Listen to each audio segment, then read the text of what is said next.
अस्सलाम वालेकुम students, this is Ayesha Fatima. Welcome to my YouTube channel. तो स्टूडेंट्स, जैसा कि आपको पता है कि हम लोग क्लास 11th फिज़िक्स की जो न्यू बुक है Punjab education curriculum training and assessment authority वो पढ़ रहे हैं, ठीक है।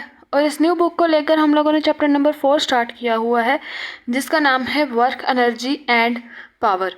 आज हम लोग इस चैप्टर नंबर 4 के जो हमारे एक्सरसाइज के जो शॉर्ट क्वेश्चंस रहते थे 4.6 से लेकर 4.10 तक हम लोग वो पढ़ेंगे, ठीक है स्टूडेंट्स। लेक्चर शुरू करने से पहले आप लोगों से रिक्वेस्ट है कि प्लीज़ चैनल को सब्सक्राइब कर दें। अगर वीडियो अच्छी लगे तो लाइक करें, शेयर करें और कमेंट्स में ज़रूर बताएं कि आपको लेक्चर कैसा लगा। तो सबसे पहले हम लोग जो क्वेश्चन नंबर 4.6 की जो स्टेटमेंट है वो पढ़ लेते हैं। 4.6 की स्टेटमेंट है कि give absolute and gravitational units of work in MKS and CGS systems. यानी कि एमकेएस और सीजीएस सिस्टम में हमारे पास जो एब्सोल्यूट और ग्रेविटेशनल यूनिट है वर्क का वो हम लोग डिस्कस करेंगे। पहले हम लोग एमकेएस सिस्टम में वर्क का एब्सोल्यूट और ग्रेविटेशनल यूनिट जो है वो डिस्कस करेंगे, फिर हम लोग सीजीएस सिस्टम में वर्क का जो एब्सोल्यूट और ग्रेविटेशनल यूनिट है उसको डिस्कस करेंगे। तो स्टूडेंट्स, बेसिकली हमारे पास 3 सिस्टम्स होते हैं, एमकेएस, सीजीएस एंड एफपीएस, लेकिन आपकी बुक पे सिर्फ और सिर्फ 2 सिस्टम ही मेंशन किए हुए हैं। तो सबसे पहले हम लोग देखते हैं कि हमारे पास जो एमकेएस सिस्टम है वो क्या होता है। स्टूडेंट्स देखें, हमारे पास जो लेंथ का यूनिट होता है उसको हम लोग कहते हैं मीटर, ठीक है।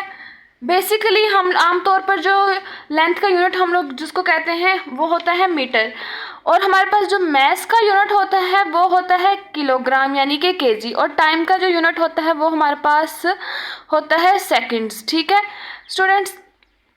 अगर हम लोग मीटर का एम, केजी का के और सेकंड टाइम के सेकंड्स का एस लें तो हमारे पास जो सिस्टम बनता है वो होता है एमकेएस सिस्टम। यानी कि ऐसा सिस्टम जिसमें लेंथ का यूनिट जो है वो मीटर हो, मैस का यूनिट केजी हो, टाइम का यूनिट जो सेकंड हो, ऐसा सिस्टम हमारे पास जो है एमकेएस सिस्टम होता है। लेकिन स्टूडेंट्स, हमारे पास लेंथ का जो है वो एक और यूनिट भी होता है जिसको हम लोग बोलते हैं सेंटीमीटर, और मैस का जो दूसरा यूनिट है किलोग्राम के अलावा वो हमारे पास ग्राम होता है, ठीक है। हम लोग मैस को ग्राम में भी मेजर करते हैं, और हमारे पास टाइम का यूनिट जो है वो सेकंड ही होता है।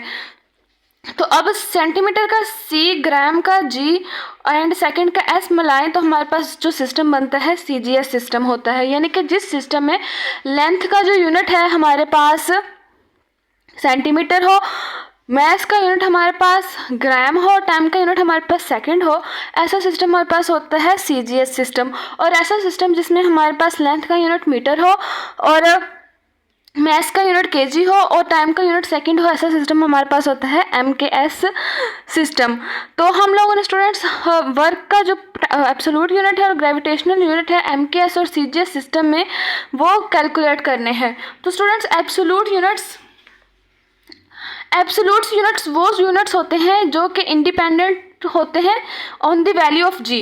यानी कि एब्सोल्यूट यूनिट्स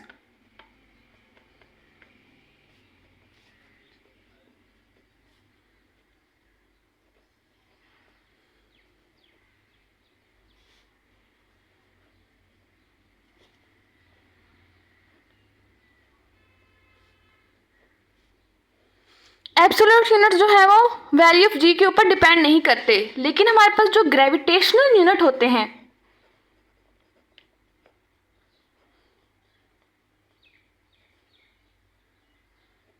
अब ग्रेविटेशनल यूनिट्स का जो वर्ड है उसी से ही पता चल गया है कि ग्रेविटेशनल जो यूनिट्स हैं हमारे पास उनमें ग्रेविटी जो है इंक्लूड होती है। यानी कि जो ग्रेविटेशनल यूनिट्स होते हैं वो वैल्यू ऑफ जी पर डिपेंड करते हैं।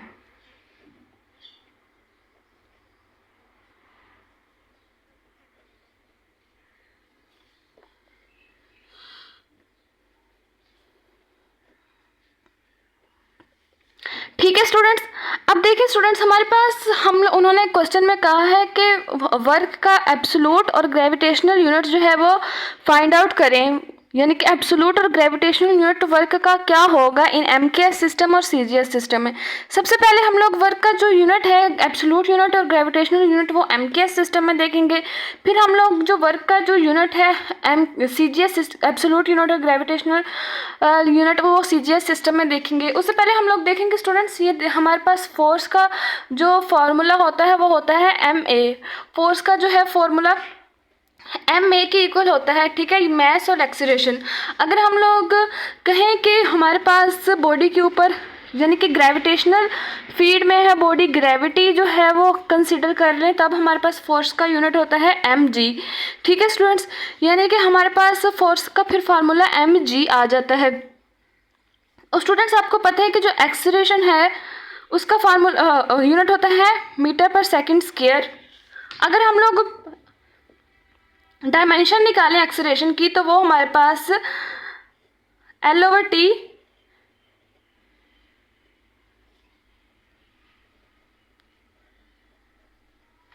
ये हमारे पास फिर एक्सीलरेशन की जो है वो डायमेंशन निकल कर आ जाती है। यानी कि हमारे पास जो एक्सीलरेशन का यूनिट है वो लेंथ भी है और टाइम भी है। यानी कि फोर्स का हमारे पास यूनिट जो है फोर्स का यूनिट हमारे पास लेंथ भी है और टाइम भी है। यानी कि फोर्स का फार्मूला हमारे पास एम ए के इक्वल होता है जब ग्रेविटी हम लोग कंसीडर नहीं करते, और एम जी के इक्वल होता है जब हम लोग ग्रेविटी कंसीडर करते हैं। अगर हम लोग एम के सिस्टम की बात करें तो स्टूडेंट्स आपको पता है कि हमारे पास जो वर्क का फार्मूला होता है वो W is equal to F D के इक्वल होता है, ठीक है, एफ डॉट डी। अगर हम लोग वर्क का जो एब्सोल्यूट यूनिट है वो देखें तो वो होता है 1 जूल, और फोर्स का यूनिट है हमारे पास न्यूटन, और डी का यूनिट है हमारे पास मीटर। न्यूटन जो है वो फोर्स का यूनिट है और फोर्स हमारे पास जो है वो एम ए की इक्वल होती है, क्योंकि एब्सोल्यूट यूनिट की बात हो रही है, ग्रेविटेशनल यूनिट की बात नहीं हो रही। मैस हमारे पास केजी आ गया, और जो हमारे पास एक्सीलरेशन है वो हमारे पास मीटर पर सेकेंड स्क्वायर आ गया, ठीक है। फोर्स जो है वो तो फिर फोर्स का यूनिट न्यूटन होता है, तो न्यूटन इज इक्वल टू हमारे पास केजी मीटर पर सेकेंड स्क्वायर आ गया। फिर हम लोग यहाँ पर जो न्यूटन 1 जूल हमारे पास इक्वल आ जाएगा केजी मीटर पर सेकेंड स्क्वायर के और मीटर के, ठीक है। ये इस मीटर की पावर भी 1 है, इसकी पावर भी 1 है, तो हमारे पास केजी एम स्क्वायर आ गया मीटर पर सेकेंड, फिर केजी एम स्क्वायर और सेकेंड पर स्क्वायर आ गया हमारे पास। यानी कि 1 जूल जो है वो ये हमारे पास वर्क का जो यूनिट है एब्सोल्यूट यूनिट जो है वो एम के सिस्टम है वो केजी मीटर स्क्वायर पर सेकेंड स्क्वायर आ गया। अगर हम लोग वर्क का जो ग्रेविटेशनल यूनिट है एम के सिस्टम में वो निकालें तो सीजीएस सिस्टम में, तो सीजीएस सिस्टम वर्क आपको पता है कि एफ डॉट डी की इक्वल होता है। तो सीजीएस सिस्टम में जो वर्क का हमारे पास यूनिट होता है वो होता है वो अर्ज। तो हमारे पास यहाँ पर वर्क का यूनिट 1 अर्ज आ गया। फोर्स जो है हमारे पास सीजीएस सिस्टम में जो फोर्स का यूनिट होता है वो होता है डाइन। तो हमारे पास यहाँ पर 1 न्यूटन फोर्स थी, यहाँ पर 1 डाइन फोर्स होगी। ये हम लोग सीजीएस सिस्टम की बात कर रहे हैं, एमके सिस्टम में हम लोगों ने देख लिया। सीजीएस सिस्टम की हम लोग बात करें, डिस्टेंस का यूनिट हमारे पास क्या होता है होगा सीजीएस सिस्टम में सेंटीमीटर, ठीक है। सीजीएस सिस्टम में हमारे पास हम लोग वर्क जो है वो एब्सोल्यूट यूनिट देख रहे हैं, ग्रेविटेशनल यूनिट देख रहे हैं। सीजीएस सिस्टम में वर्क का जो है वो हम लोग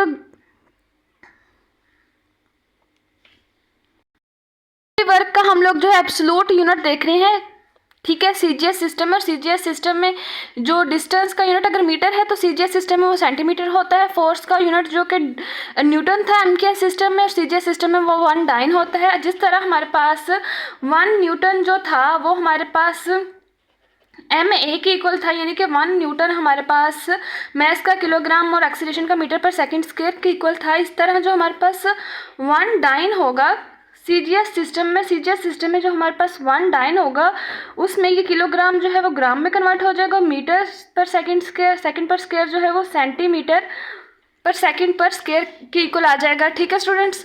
तो फिर इस तरह हमारे पास जो 1 डाइन की जगह हम लोग क्या लिखेंगे, ग्राम सेंटीमीटर पर सेकेंड स्क्वायर। तो 1 अर्ज जो है हमारे पास ग्राम पर सेंटीमीटर पर second square multiply by centimetre आ जाएगा। इस सेंटीमीटर की पावर भी 1 है, इस सेंटीमीटर की पावर भी 1 है। तो 1 अर्ज जो है हमारे पास सेंटीमीटर स्क्वायर पर सेकेंड पर स्क्वायर के इक्वल आ जाएगा। तो इसी तरह हम लोगों ने 4.6 की हेडिंग लगा के आंसर की हेडिंग लगाई कि एब्सोल्यूट यूनिट्स जो हैं वर्क के, तो in the MKS system the absolute unit of work is joule. MKS system में जो वर्क का यूनिट होता है वो जाउल होता है। वैसे वर्क का फार्मूला होता है हमारे पास W is equal to F D, ठीक है, F dot D, F D, W is equal to F D भी हम लोग कह सकते हैं। तो हमारे पास जो एमकेएस सिस्टम में जो हमारे पास वर्क का यूनिट होता है एब्सोल्यूट यूनिट वो 1 जॉल होता है, और फोर्स का यूनिट, फोर्स जो है हमारे पास उसका यूनिट न्यूटन होता है, डिस्टेंस का यूनिट मीटर। फोर्स जो है आपको पता है कि हमारे पास मैस और एक्सीलरेशन की इक्वल आती है, मैस का यूनिट केजी और एक्सीलरेशन का यूनिट जो है मीटर पर सेकंड स्क्वायर आता है। तो हम लोगों ने जो फोर्स का यूनिट न्यूटन होता है तो वो न्यूटन की यहाँ पर वैल्यू पुट कर दी, ये मीटर वैसे ही आ गया, इस मीटर की पावर भी 1 है, इसकी पावर भी 1 है, तो मीटर स्क्वायर आ गया। तो एमकेएस सिस्टम में जो एब्सोल्यूट यूनिट है वर्क का वो 1 joule is equal to 1 kg metre square per second square के इक्वल आता है। अब हमारे पास बात आ गई सीजीएस सिस्टम की, जिसमें हम लोग किलोग्राम को ग्राम कहते हैं, मीटर को सेंटीमीटर कहते हैं, ठीक है। सीजीएस सिस्टम में जो एब्सोल्यूट यूनिट होता है वर्क का वो होता है 1 अर्ज। वो अब देखिए हमारे पास वर्क जो है वो W is equal to F D के इक्वल होता है। अगर हमारे वर्क का यूनिट एब्सोल्यूट यूनिट्स में सीजीएस सिस्टम में एब्सोल्यूट यूनिट जो वर्क है वो 1 अर्ज है, और फोर्स का यूनिट हमारे पास डाइन होता है, और डिस्टेंस का यूनिट हमारे पास मीटर, एमकेएस सिस्टम में मीटर था, सीजीएस सिस्टम में हमारे पास सेंटीमीटर होता है। जिस तरह हमारे पास 1 न्यूटन जो है हमारे पास किलोग्राम मीटर पर सेकेंड स्क्वायर की इक्वल थी, इस तरह हमारे पास जो डाइन है वो हमारे पास ग्राम मीटर जो है हमारे पास सेंटीमीटर पर सेकंड स्क्वायर की इक्वल आ जाएगा।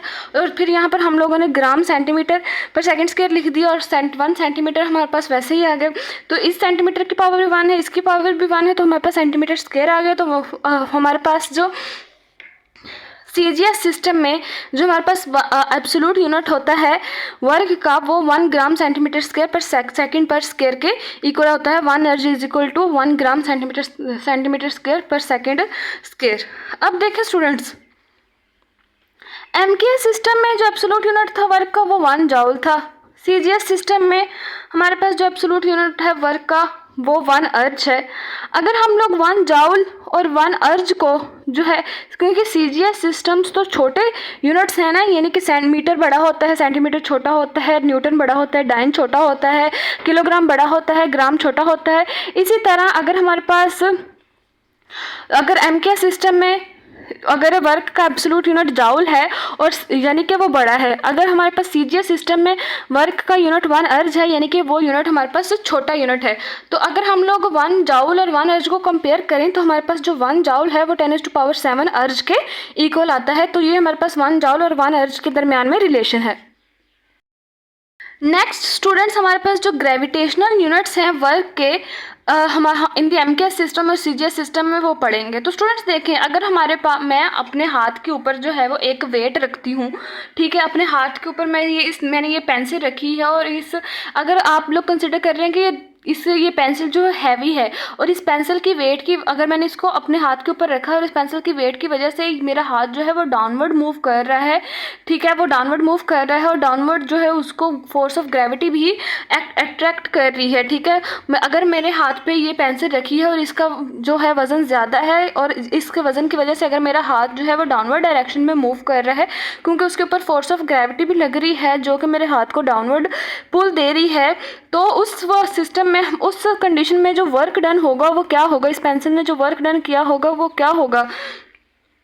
अब देखिए स्टूडेंट्स, पहले तो वर्क डन जो है वो इस पेंसिल का जो वेट होगा यानी कि मैस होगा, और वो फोर्स जो कि ये पेंसिल लगा रही है मेरे हाथ के ऊपर, ठीक है, इस पेंसिल के मैस की वजह से जो फोर्स ये पेंसिल मेरे हाथ के ऊपर लगा रही है, जिसकी वजह से मेरा हाथ डाउनवर्ड डायरेक्शन में जा रहा है और कुछ डिस्टेंस कवर कर रहा है, ठीक है। अब मेरा हाथ पहले यहाँ पर था, इस पेंसिल के मैस की वजह से, उस पेंसिल के मैस ने मेरे हाथ के ऊपर फोर्स लगाई, जिसकी वजह से मेरा हाथ डाउनवर्ड डायरेक्शन में गया और उसने कुछ डिस्टेंस कवर किया, तो वो हमारे पास जो है वर्क डन होगा।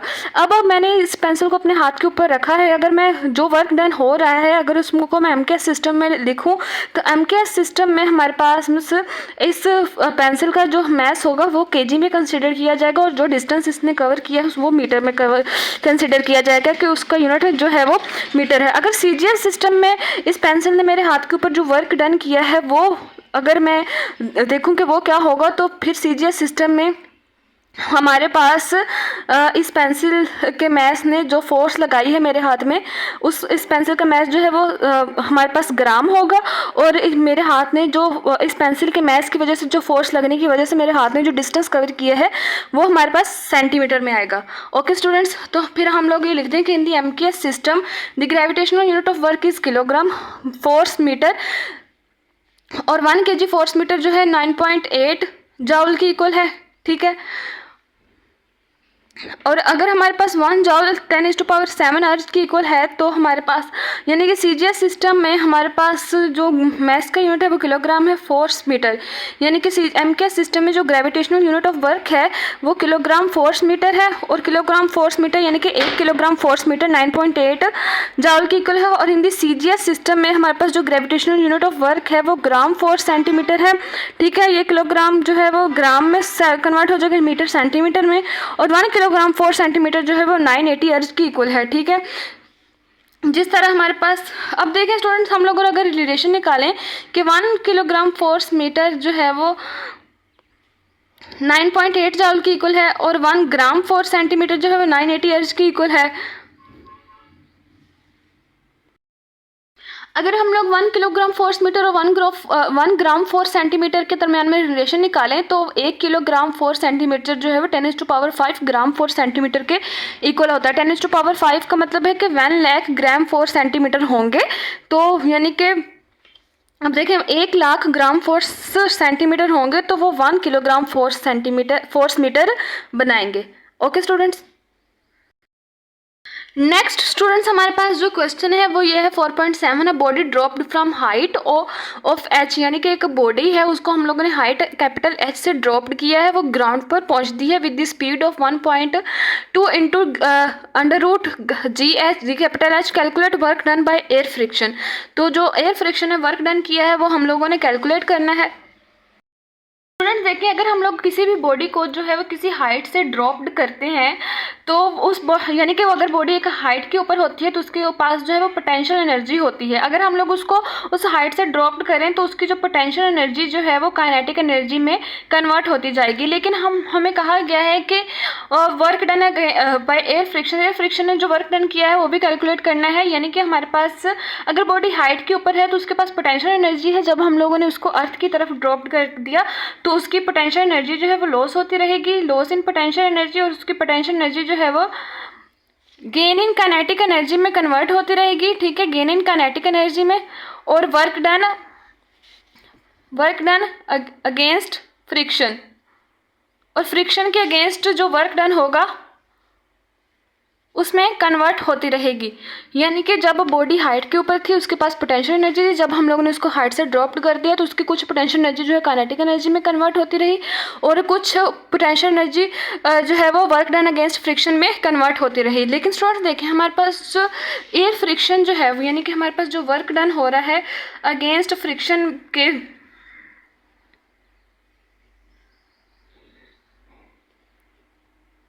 यानी बॉडी को हम लोग जो है वो अर्थ की तरफ फेंका हुआ है ताकि वो अर्थ तक पहुंच जाए, लेकिन हमारे पास जो फ्रिक्शन है वो उसको अर्थ से अवे मूव करवा रही है। ठीक है, यानी कि फोर्स ऑफ ग्रेविटी उसको, अर्थ की जो फोर्स ऑफ ग्रेविटी है उसको अपनी तरफ खींच रही है, और फ्रिक्शन जो है उसको अवे फ्रॉम दी अर्थ खींच रही है। यहाँ पर जो फिर यहाँ पर एंगल बन रहा है वो 180 डिग्री का एंगल बन रहा है, और जब वहाँ एंगल हमारे पास 180 डिग्री का बन जाए तो हमारे पास जो वर्क डन है वो नेगेटिव होगा। तो हमारे पास जो वर्क डन अगेंस्ट फ्रिक्शन है वो negative work done, air friction ने जो वर्क डन किया है वो हमारे पास नेगेटिव आएगा। ठीक है, तो हमारे पास जो पोटेंशियल एनर्जी है वो हमारे पास लॉस इन पोटेंशियल एनर्जी वहाँ पर हम लोग लिखते हैं कि mgh, क्योंकि हमें जो है वो इसकी क्वेश्चन की स्टेटमेंट में ही हाइट जो है वो कैपिटल H दी गई है। गेन इन काइनेटिक एनर्जी का फार्मूला है हमारे पास 1/2 mv², और फिर हमारे पास जो यहाँ पर plus work done against friction था, यहाँ पर हमारे पास नेगेटिव वर्क एयर फ्रिक्शन आ जाएगा। ठीक है, कि एयर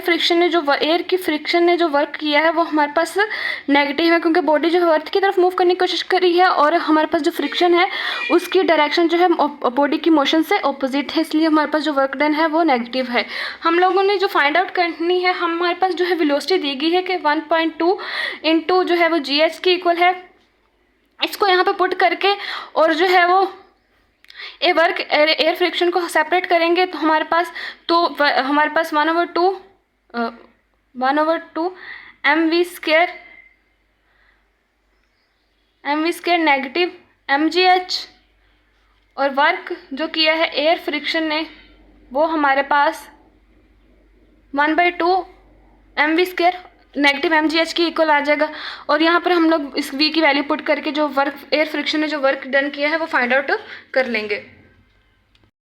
उसको हल करके हमारे पास जो work done by air friction है वो हमारे पास नेगेटिव 0.28 mgh आया है। हम लोगों ने पहले आंसर की हेडिंग लगानी है, आंसर हम लोगों ने लिख दिया। अब हम लोगों ने एक्सप्लेन करना है कि ये जो work done by air friction आया है वो कैसे एक्सप्लेन करेंगे। When the body is dropped from a height h, part of its potential energy is converted into kinetic energy of the body and part of it is used to do work against friction, यानी कि उसकी जो potential energy है वो gain in kinetic energy में convert होती है और वर्क डन अगेंस्ट फ्रिक्शन में। तो लॉस इन पोटेंशियल एनर्जी का फार्मूला है हमारे पास mgh, और हमारे पास जो गेन इन काइनेटिक एनर्जी है 1/2 mv² और work against friction. So work done by friction is negative of work done by air friction is negative of work done against friction. Friction की और मोशन, बॉडी की motion की जो direction different होती है, इस वजह से हमारे पास work done by air friction is negative of work done against friction, यानी कि वर्क डन अगेंस्ट फ्रिक्शन जो है वो work done by air friction ने किया है उसका नेगेटिव है। इस वजह से यहाँ पर हम वर्क डन अगेंस्ट फ्रिक्शन की जगह वर्क एयर फ्रिक्शन लगा देंगे। ठीक है स्टूडेंट्स, हमारे पास फिर अगर हम लोगों ने फाइंड भी यही करना है कि वर्क डन जो एयर फ्रिक्शन ने वर्क डन किया है वो फाइंड आउट करना है, तो उसको हम लोगों ने सेपरेट करना है। तो हमारे पास जो इस वजह से हम लोगों ने इसको सेपरेट करना है, तो फिर हमारे पास mgh इधर आ जाएगा, वर्क डन एयर फ्रिक्शन इधर आ जाएगा। तो हमारे पास v की वैल्यू हमारे पास 1.2 इंटू gh है, तो वो जब हम लोग पुट करेंगे सो 1/2 m इंटू 1.2 √gh इंटू का स्क्वायर आ जाएगा। 1.2 का स्क्वायर हम लोग अलग लेंगे, gh का स्क्वायर अलग लेंगे, mgh हमारे पास वैसे ही आ जाएगा। जब हम लोगों ने इस चीज़ को सोल्ड आउट किया तो हमारे पास वर्क एयर फ्रिक्शन जो है वो 0.72 mgh नेगेटिव mgh की इक्वल आ गया। ठीक है स्टूडेंट्स,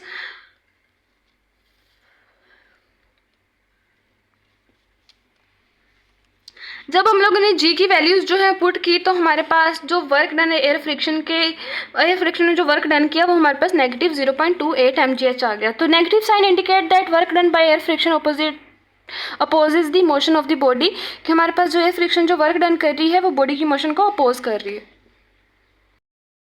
नेक्स्ट हमारे पास जो क्वेश्चन है वो है 4.8 के bicycle has a kinetic energy of 150 जॉल, यानी कि बाईसाइकिल है उसकी काइनेटिक एनर्जी 150 जॉल है। What kinetic energy would the bicycle have if it had, यानी कि हमारे पास काइनेटिक एनर्जी अगर हमारे पास बाईसाइकिल का जो मैस डबल कर दिया, मैस जो है वो वही रखा जाए लेकिन स्पीड डबल कर दी जाए, तो क्या उसकी काइनेटिक एनर्जी कितनी होगी। अगर फिर हमारे पास जो मैस है वो उसको 3 टाइम्स जो है वो बढ़ा दें and was moving with 1/2 of the speed, और स्पीड को हाफ कर दें, तब उसकी काइनेटिक एनर्जी कितनी होगी। तो स्टूडेंट्स देखें, the kinetic energy becomes 600 when the mass speed is doubled and 112.5 joule when the mass becomes 3 times and the speed becomes half, यानी स्पीड बिकम हाफ, यानी कि जब हम लोग स्पीड को हाफ कर दें और मैस को जो है वो 3 टाइम्स बढ़ा दें, तब उसकी काइनेटिक एनर्जी 112.5 जॉल होगी। The kinetic energy becomes 600 जॉल when the speed is doubled. ठीक है, तो इसके एक्सप्लेनेशन में लिख देंगे the kinetic energy of the bicycle, हमारे पास जो काइनेटिक एनर्जी है वो 1/2 mv² की इक्वल है, यानी कि काइनेटिक एनर्जी हमारे पास 150 जॉल है, यानी कि यहाँ पर हम लोग 150 जॉल लिख सकते हैं। तो same mass but speed doubled, अगर हमारे पास स्पीड जो है वो डबल कर दें और मैस जो है वो वही रखें, ठीक है, यानी कि m डैश जो है वो हमारे पास वही है, m डैश जो है यानी कि मैस में जो चेंज है वो m ही है, यानी कि पहले जैसा मैस ही है, और स्पीड में जो चेंज है वो 2v के इक्वल है। डैश जो है वो चेंजेस को शो करवा रही है। देन जो काइनेटिक एनर्जी में जो चेंज आएगा 1/2 m into 2v², kinetic energy into अगर हमारे पास 2v का जो हमारे पास स्क्वायर लें, काइनेटिक एनर्जी का फार्मूला 1/2 mv² की इक्वल होता है। v की जगह हम लोगों ने 2v पुट कर दिया, तो 2v² जो है वो 4v² की इक्वल आएगा। तो kinetic energy is equal to 1/2 m into 4v² आ जाएगा। अगर हमारे पास 4 बाहर आ जाए और 1/2 इंटू mv² आ जाए, यानी कि ये हमारे पास काइनेटिक एनर्जी आ जाए। क्योंकि देखिए हमने देखा था काइनेटिक एनर्जी जो है वो 1/2 mv² की इक्वल है। अगर हम लोग 1/2 mv² की जगह ये काइनेटिक एनर्जी की वैल्यू पुट कर दें, काइनेटिक एनर्जी पुट कर दें, फिर हमारे पास ये काइनेटिक एनर्जी डैश जो काइनेटिक एनर्जी में चेंजेस को शुरू करवा रहा है वो 4 इंटू काइनेटिक एनर्जी के इक्वल आ जाएगा। ठीक है, यानी कि हमारे पास जो काइनेटिक एनर्जी जो है वो 4 टाइम्स ज़्यादा हो जाएगी जब हम लोग जो है मास को सेम रखें और स्पीड को डबल कर दें। अब हमारे पास जो काइनेटिक एनर्जी हमें बुक में दी गई है वो 150 है, तो 150 जॉल है। तो अगर हम लोग जो है वो 150 जॉल पुट करें तो 4 इंटू 600 जॉल आता है, यानी कि जब हम लोग स्पीड को डबल करते हैं मैस वही रहने दें तो हमारे पास काइनेटिक एनर्जी में जो चेंजेस आते हैं वो 600 जॉल होते हैं। नेक्स्ट हमारे पास 3 टाइम्स मैस को 3 टाइम्स बढ़ा दें and moving with 1/2 of the speed, और बॉडी जो है वो स्पीड को हाफ कर दें तो हमारे पास जो मैस जो काइनेटिक एनर्जी में जो चेंजेस आ रहे हैं, kinetic energy dash is equal to 1/2 m-v1v²। ठीक है, यानी कि हमारे पास m डैश जो है यानी कि मैस में जो चेंज आ रहा है वो 3 टाइम्स है और स्पीड जो है वो हाफ है। Then kinetic energy dash 1/2 into 3m v²/2, यानी कि v/2 का अगर हम लोग स्क्वायर लें तो v²/4 आ जाएगा। अब हम 3/4 को जो है सेपरेट कर लिया और 1/2 mv² आ गया, तो 1/2 mv² काइनेटिक एनर्जी के इक्वल होता है। बुक पे हमें काइनेटिक एनर्जी 150 जॉल दी गई है, तो 3/2 इंटू 150 जॉल जो है जब हम लोगों ने इसको सॉल्व आउट किया तो काइनेटिक एनर्जी में जो चेंजेस हैं वो 112.5 जॉल आ गई, यानी कि जब हम लोग मैस को 3 टाइम्स बढ़ा दें और स्पीड को हाफ कर दें तो हमारे पास काइनेटिक एनर्जी जो है 112.5 जॉल होती है। नेक्स्ट है हमारे पास question number 4.9, what will be the effect of on kinetic energy of the body having mass m moving with velocity v when it's momentum becomes double to justify. यानी कि अगर हम लोग बॉडी का मास m से body move कर रही है और वेलोसिटी v है, अगर हमारे पास एक बॉडी है उसका मास m है, वेलोसिटी v है, और उसके अगर हम लोग जो है मोमेंटम डबल कर दें तो उसकी काइनेटिक एनर्जी के ऊपर क्या इफेक्ट होगा। तो स्टूडेंट्स देखें, मोमेंटम का फार्मूला होता है हमारे पास mv। ठीक है, काइनेटिक एनर्जी का फार्मूला है हमारे पास 1/2 mv²। ठीक है, अगर मोमेंटम डबल्ड है, अगर हम लोग काइनेटिक एनर्जी का जो फार्मूला है हमारे पास 1/2 हाफ mv², अगर उसको m/m से डिवाइड कर दें, मल्टीप्लाई कर दें, हाफ m/m से मल्टीप्लाई कर दें 1/2 mv² को, हाफ mv² को, तो वो हमारे पास 1/2 m² v² ओवर m के इक्वल आ जाएगा। ठीक है, ये m और v जो हमारे पास मोमेंटम के इक्वल होता है, मोमेंटम डबल कर दें यानी कि m² और v² भी डबल्ड हो जाएगा, और यहाँ पर हमारे पास जो m² v² की जगह हम लोग रो स्क्वायर भी लिखते हैं तो 1/2 हमारे पास रो स्क्वायर बाय m आ जाएगा। ठीक है, यानी कि when the momentum of the body becomes doubled it's kinetic energy becomes 4 times of the original value, यानी कि उसकी जो काइनेटिक एनर्जी है वो अपनी ओरिजिनल वैल्यू से 4 टाइम्स जो है वो ज़्यादा हो जाएगी। The kinetic energy of the body having mass m moving with velocity v is given by kinetic energy is equal to 1/2 mv² multiplying and dividing right side by m। हमारे पास जो राइट साइड है उसको हम लोगों ने multiply भी किया और डिवाइड भी किया m से, तो m² v² ओवर 2 आ गया, 2m आ गया। ये जो हमारे पास मोमेंटम का फार्मूला होता है हमारे पास mv के इक्वल होता है। ठीक है, हमारे पास फिर इसकी जगह हम लोग रो स्क्वायर भी लिख सकते हैं, kinetic energy is equal to rho square over 2m when momentum is doubled. अगर हमारे पास मोमेंटम डबल्ड है यानी कि ये हमारे पास मोमेंटम है, when momentum is doubled rho dash is equal to 2p, then rho की जगह हम लोग हमारे पास p² था पहले, यानी कि रो स्क्वायर था, मोमेंटम का स्क्वायर था, फिर हम लोगों ने मोमेंटम को डबल कर दिया तो इसका स्क्वायर लिया, फिर 2 to 4 हो गया, और p² का p² वैसे आ गया। अगर हम लोग इसको सेपरेट करें तो p²/2 m जो है हमारे पास काइनेटिक एनर्जी की इक्वल आया था। ठीक है, तो यानी कि काइनेटिक एनर्जी जो है वो काइनेटिक एनर्जी में जो चेंजेस होंगे वो is equal to 4 into kinetic energy के इक्वल होंगे, यानी कि kinetic energy becomes 4 times the original value when momentum is doubled. सबसे पहले हम लोगों ने क्या किया, हमारे पास जो काइनेटिक एनर्जी का फार्मूला था वो हाफ mv² था, बॉडी जो है उसका मास m था, वेलोसिटी v थी, उसको हाफ m/m से मल्टीप्लाई किया तो हमारे पास 1/2 m²v² ओवर m आ गया। मोमेंटम का फार्मूला हमारे पास जो है वो mv होता है। अगर मोमेंटम का स्क्वायर लें तो हमारे पास m²v² आ जाएगा, और हमारे पास फिर रो ओवर m² और v² की जगह हम लोग रो स्क्वायर लिख सकते हैं, तो रो ओवर 2m आ जाएगा, जो कि काइनेटिक एनर्जी के, ये हमारे पास काइनेटिक एनर्जी के इक्वल था।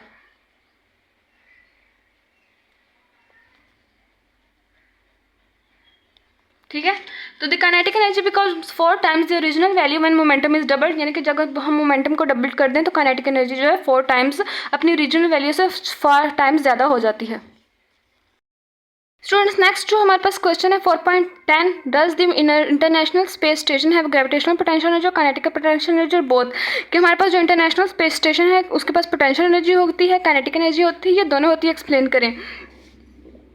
यानी कि अगर हम लोग कहें कि उसके पास सिर्फ पोटेंशियल एनर्जी होती है तब भी एक्सप्लेन करें, अगर हम लोग कहें कि उसके पास सिर्फ काइनेटिक एनर्जी होती है तब भी एक्सप्लेन करें, अगर दोनों है तब भी एक्सप्लेन करें। तो फिर हमारे पास जो इंटरनेशनल स्पेस स्टेशन है वो ग्रेविटेशनल पोटेंशियल एनर्जी हमारे पास, यानी कि इंटरनेशनल स्पेस स्टेशन है वो एक हाइट के ऊपर होता है। ठीक है, हाइट के ऊपर होने की वजह से उसके पास जो है वो एक पोजीशन अटेन करता है, जिसकी वजह से वो पोटेंशियल एनर्जी भी रखता है। और एक इंटरनेशनल स्पेस स्टेशन की जो हमारे पास स्पीड होती है, यानी कि मूव करने की जो वेलोसिटी होती है वो 28,000 किलोमीटर पर आवर होती है, 28,000 किलोमीटर पर आवर। एक इंटरनेशनल स्पेस स्टेशन जो है वो 28,000 किलोमीटर पर आवर की वेलोसिटी के साथ मूव करता है, जिसकी वजह से उस मोशन की वजह से उस मोशन की वजह से उसके पास जो है वो काइनेटिक एनर्जी भी होती है। इस वजह से हम लोग कह सकते हैं the international space station ISS possess both gravitational potential energy and kinetic energy. Explain the kinetic energy the international space station moves a very high orbital speed around the earth, यानी कि हाई ऑर्बिटल स्पीड के साथ अर्थ के around move करता है। This constant motion gives it significant kinetic energy, और ये constant motion जो है वो एक सिग्निफिकेंट काइनेटिक एनर्जी देती है। Gravitational potential energy the international space station possesses gravitational potential energy because it is situated at the considerable height, वो एक कंसिडरेबल हाइट के ऊपर होता है, above the surface of earth in gravitational field, earth की surface के ऊपर in the gravitational field. Both energies together form the mechanical energy of the international space station which allows to maintain a stable orbit, यानी कि उस potential energy जो है उसको एक स्टेबल ऑर्बिट मेंटेन करना अलाउ करती है इंटरनेशनल स्पेस स्टेशन को। ओके स्टूडेंट्स, उम्मीद है कि आपको आज का लेक्चर समझ आ गया होगा। प्लीज़ चैनल को सब्सक्राइब कर दें। अगर वीडियो अच्छा लगे तो लाइक करें, शेयर करें और कमेंट्स में ज़रूर बताएं कि आपको लेक्चर कैसा लगा। Thank you so much.